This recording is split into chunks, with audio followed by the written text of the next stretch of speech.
प्रवेश केलेला आहे.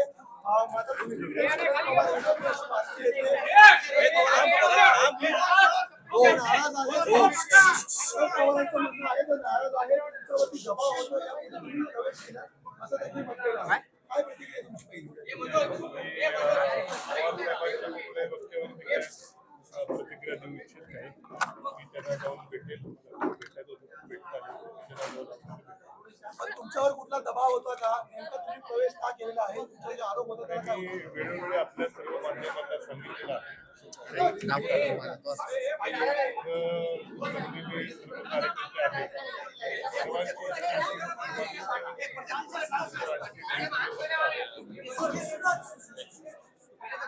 बोलू का? सर्वांचे माझे सर्व असंख्य कार्यकर्ते आहेत. त्या सर्वांचं राजकीय भवितव्य बघता सर्वांच्या इच्छेचा आदर करून प्रवेश केला. तुम्ही जसं म्हणालात की धरणांच्या संदर्भातली कामं आहेत, शेतीची कामं आहेत, त्या संदर्भात मुख्यमंत्र्यांची तुमचं स्वतः बोलणं झालं होतं का?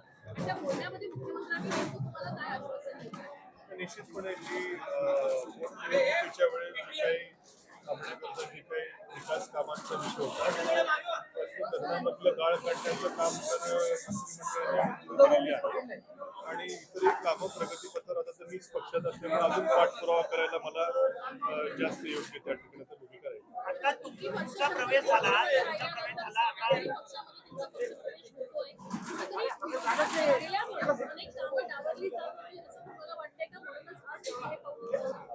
निश्चितपणे विरोधी पक्षात असताना मी माझी पार पाडली परंतु त्याची मोठी किंमत माझ्या मतदारसंघाला पडत आहे.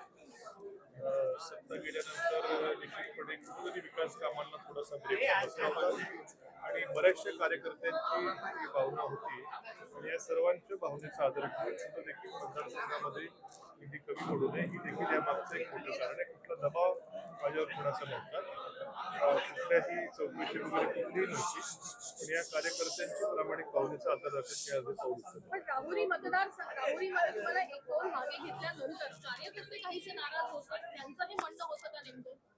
नाही, तर कसं आहे त्यावेळेसची जी निवडणुकीच्या वेळेची सगळी भूमिका असते, काही समंजसपणाचे निर्णय घ्यावे लागतात. कार्यकर्ते त्यावेळेस नाराज होते पण आता तुम्हाला काही दिसत असेल. काल तुम्ही जयंत पाटील यांची आता पहिली प्रतिक्रिया समोर येते. त्यांचं म्हणणं आहे की तुमच्याशी संपर्क होत नाहीये आणि तुमच्या पक्षप्रवेशाबद्दल देखील त्यांना कल्पना नव्हती. माझी गेल्या काही दिवसामध्ये त्यांच्याशी काही बोलणं माझं शेवटचं बोलणं राजकीय विषयासंदर्भात ते राहुरी विधानसभेच्या पोटनिवडणुकीच्या वेळेस आसपास झाला असावं. त्यानंतर राजकीय विषयावर मी त्यांच्याशी काय चर्चा केली. काल प्रवेश झाला. आता तुमचे मामा जयंत पाटील यांचा सुद्धा प्रवेश अनेक दिवसापासून जयंत पाटील जे आहेत ते भाजपमध्ये येतील अशी चर्चा जी आहे ती राजकीय वर्तुळात पाहायला मिळत होती. ते सुद्धा येतील का? तुम्ही आलात का? नाही, त्यांच्या माझ्या प्रवेशाचा आणि त्यांच्या राजकीय समीकरणाचा काही संबंध नाही. आम्ही जरी नातेवाईक असलो, ते माझे मामा असले, मी त्यांचे भाचे असलो देखील आमच्या दोघांच्याही मतदारसंघाची राजकीय समीकरण ही वेगळी वेगळी आहेत. त्यांच्या राजकीय उंची त्यांची राजकीय उंची खूप मोठी आहे, राजकीय अनुभव खूप मोठा आहे. त्यामुळे माझ्या प्रवेशाचा त्यांच्या पुढच्या राजकीय दिशेशी अर्थार्थी कुठला संबंध हा अजिबात नाही. तुम्हाला पुढे पाठवलं ते मागून येतील भाजपात असं काही विषय नाही. एकीकडे स्थानिक स्वराज्य निवडणुकीच्या आधी दोन्ही राष्ट्रवादी एकत्र बैठका झाल्या असल्याची माहिती आहे, ज्याच्यामध्ये तुम्ही स्वतः होता. हे तथ्य काय आहे नेमकं? मी एका बैठकीला फक्त होतो. एकाच बैठकीला होतो. त्यावेळेस काही विलिनीकरणासंदर्भातल्या चर्चा होतात. त्या बैठकीला फक्त मी होतो. अजित पवार स्वतः होते त्या बैठकीला? हा, दादा स्वतः बैठकीला होते. जयंत पाटील साहेबांच्या घरी दादा एकटेच होते. राज्यातली सुप्रिया सुळेंची प्रतिक्रिया आली, त्यांनी तुम्हाला शुभेच्छा दिल्या. त्यांचं म्हणणं आता अहिल्यानगरमध्ये राम शिंदे सोडले सर्व आमच्या राष्ट्रवादी काँग्रेसचे नेते आहेत. काय बोलाय? मी काल भेटलेलो आहे. माझ्या काय भावना आहेत मी ताईंच्या कानावर घातल्या आणि त्यांच्या सदिच्छा माझ्याबरोबर असतील. शरद पवार साहेबांची काय प्रतिक्रिया असते? नाराज असं बोललं जात आहे, काय फोन वगैरे झाला तुमचा? मी अवश्य भेटेल त्यांना. माझ्याकडे त्या प्रतिक्रिया मला माहित नाही काय पण मला नाही भेटता आलं जयंत पाटील साहेबांना नाही भेटता आलं. सुप्रियाताईंची माझी चर्चा झाली, रोहित पवारांची माझी फोनवरती पूर्ण चर्चा झाली. क्या कहेंगे आप? हिंदी घेऊ द्या मला. भाजपा में आपने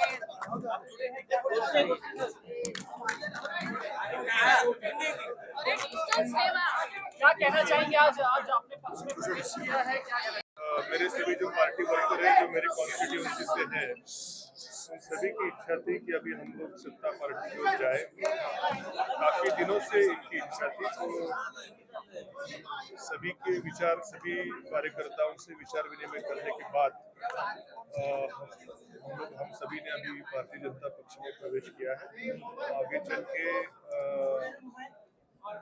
जो पार्टी हम लोग हमारे ऊपर जो जिम्मेदारी आएगी वो अच्छी तरह से हम संभालेंगे और इससे मेरी कॉन्स्टिट्यूंसी में भी काफी विकास होगा, ये मेरी उम्मीद है.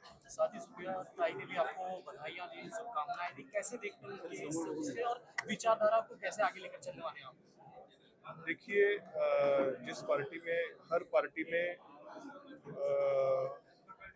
मैं जिस पार्टी में भी आया हूँ और जिस पार्टी में था, शायद विचारधाराएं अलग होगी, लेकिन मेरी सबसे जो यहाँ पे प्रवेश करने की जो एक ये थी, तो मेरी कॉन्स्टिट्यूंसी का जो विकास था, इसलिए मैं ये पार्टी में आया हूँ. तो हर पार्टी में अलग अलग कुछ चीज़ें होती है, कुछ मुझे पसंद आएगी, कुछ नहीं आएगी, लेकिन अभी मैं पार्टी में हूँ तो इससे मेरी कॉन्स्टिट्यूंसी में कैसे काम होंगे, मेरे कार्यकर्ताओं के भी कैसे काम होंगे, ये मेरी पहली प्रायोरिटी है. साथ ही क्या उम्मीद कर सकते हैं और भी आपकी पार्टी से जुड़े हुए लोग अब भाजपा में?